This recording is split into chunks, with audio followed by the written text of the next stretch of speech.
Alright, here set up for our rock painting.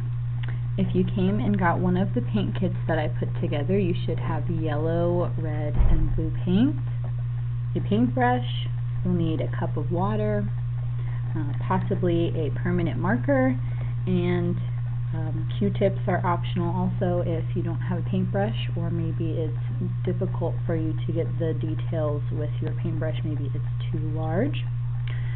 On the rock, I have coated the whole top and sides of my rock with one single color, and I let that dry. And then I have taken my permanent marker and I drew my design onto the rock. If you would like to do your design in pencil first, you can do that. That way you can erase on it. And then we'll talk a little bit about how we can mix these colors. So remember, if we want to change these colors, these are the primary colors, so we can take, and on a separate surface, you'll probably want to use a paper plate. Try not to use a paper towel to mix your colors on, because your paper towel is going to absorb the color. And I know my camera is not very good, but I did not put a whole lot of that yellow in there. So we don't need to mix large amounts of color, especially if you're sharing this paint kit with a sibling. Just a small amount is going to give you a mixture that is enough for this rock. The rocks are not that big. So yellow and blue is going to make a green. More yellow is going to be a brighter green. More blue is going to be a darker green. And so you'll probably want to use the colors as you mix them. Don't sit there and waste the paint by just mixing colors just to mix them. We'll want to use just the tip of the brush to paint inside of our designs. You don't want to smash the whole brush down all the way to the stick, because that's going to give you a messy line. Very light touch to just get that design in there. Okay, I'm going to actually wash my brush again before I go back into the yellow. Anytime you go back into these cups, wash your brush so you don't make this color messed up. You want that to stay nice and clean. Yellow gets overpowered easily, so you want to add just a little bit of color to it at a time. There we go, that's a brighter green. Maybe you'll be able to see that better. And on this stripe I'm going to make it a little brighter. Here we go. And so I'm just going to paint in my designs now. My nice neat, the tip of my brush. If you paint everything one solid color first, you don't have to worry about the colors blending together and getting mixed up. And you can paint right on top of these Sharpie or pencil lines. We can get rid of them altogether. We don't need to see them. If you do want to outline things with your Sharpie and have like a black outline, you can wait until the paint dries and go back and outline it again if maybe you covered it up.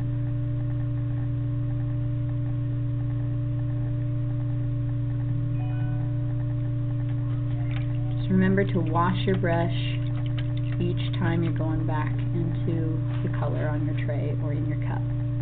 So yellow and blue made green. We can make red, and blue is going to make us a purple. Notice I'm washing my brush just a little bit at a time. A little touch of blue, maybe just another touch more, just a little touch. So our purple is not going to be bright. That's a nice kind of berry color. Go with that.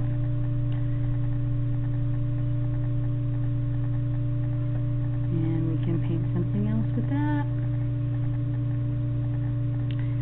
Now if I want to put more designs on top of that, like maybe I want to put a yellow dot inside of my purple circle, you're going to want to let that dry.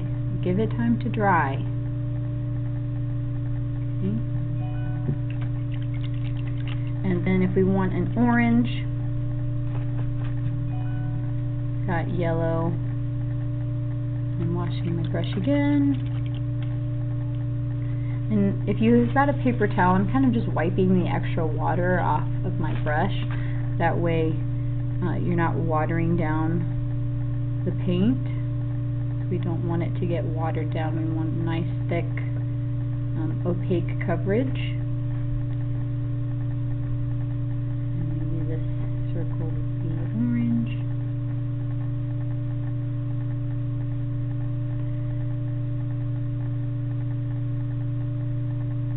And if you change your mind, like, oh, I didn't like that color right there, just let it dry and paint on top of it.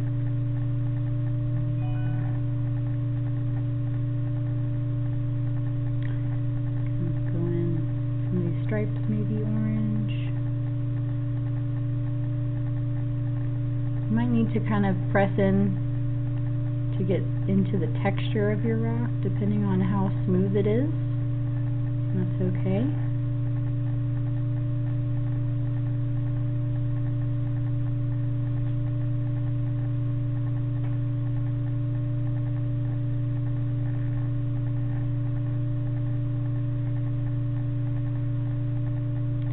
So if I want to go back and put another color in between those orange stripes, I would want to let that dry first.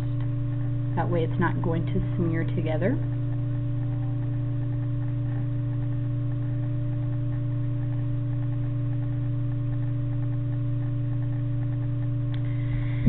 And so same thing, if you want to use your Q-tip, it's good especially if you want to do some dots.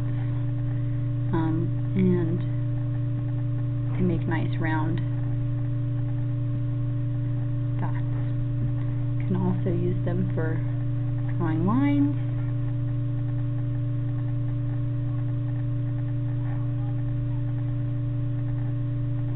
The red is a little bit transparent, so you're kind of seeing some of my Sharpie underneath there, and that's okay.